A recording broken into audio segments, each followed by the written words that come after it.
ગુજસી ટોકના ગુનાના મુખ્ય આરોપી અશરફ નાગોરીને આશરો આપનાર દુબઈના અકરમ બકાલીને સુરત એરપોર્ટ ઉપરથી ગત મોડી રાત્રે ઇમિગ્રેશનના અધિકારીઓએ પકડીને તપાસ કરનાર એસીબી આર આહિરને તેનો કબજો સોંપ્યો હતો. આરોપી અકરમ બકાલીને કોર્ટમાં રજૂ કરી 7 દિવસના રિમાન્ડની માંગ કરાતા કોર્ટે 3 દિવસના રિમાન્ડ મંજૂર કર્યા હતા.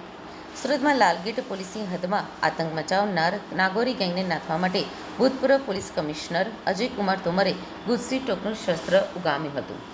ગુજસી ટોકની કલમ હેઠળ નાગોરી ગેંગ સામે કાર્યવાહી કરી લાલગેટ પોલીસે આ ગેંગના લીડર અશરફ નાગોરી, ફિરોઝ અંસારી, સમદ મલબારી સહિતના આરોપીઓની ધરપકડ કરી હતી. પોલીસ તપાસમાં જાણવા મળ્યું હતું કે નાગોરી ગેંગ સામે જ્યારે ગુજસી ટોકનો ગુનો નોંધાયો હતો ત્યારે મુખ્ય આરોપી અશરફ નાગોરી ફરાર હતો.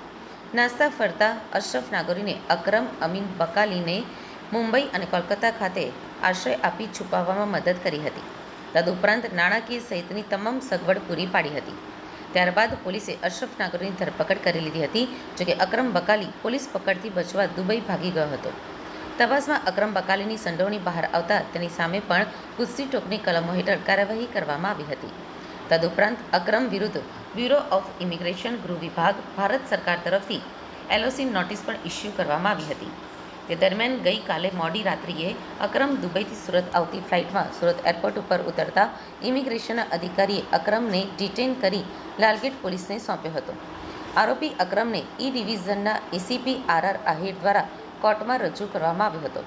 પોલીસે 7 દિવસના રિમાન્ડની માંગણી કરતા દલીલો કરી હતી કે 4 વર્ષથી ફરાર આરોપી દુબઈ નાસી ગયો હોય, તેને આર્થિક મદદ કોણે કરી છે તેની પણ તપાસ કરવાની છે. આ આરોપી સંગઠિત ગુના આચરતી ટોળકી સાથે કેવી રીતે જોડાયો, અન્ય કેટલા આરોપીઓ આ ટોળકીમાં સક્રિય છે તેની પણ તપાસ કરવાની છે. આ ટોળકી પાસેથી મળી આવેલા હથિયારો અંગે પણ અકરમની તપાસ કરવાની છે. અકરમે કોઈની પાસે ખંડણી માંગી છે કે કેમ તે સંદર્ભે પણ તપાસ કરવાની છે. નાગોરી ઇમ્પેક્સ ગુડ હોલસેલરના નામે ધંધો કરતા અકરમ દુબઈમાં કોના કોના સંપર્કમાં હતો તેની પણ તપાસ કરાઈ છે. ત્યારબાદ કોર્ટે 3 દિવસના રિમાન્ડ આપ્યા હતા.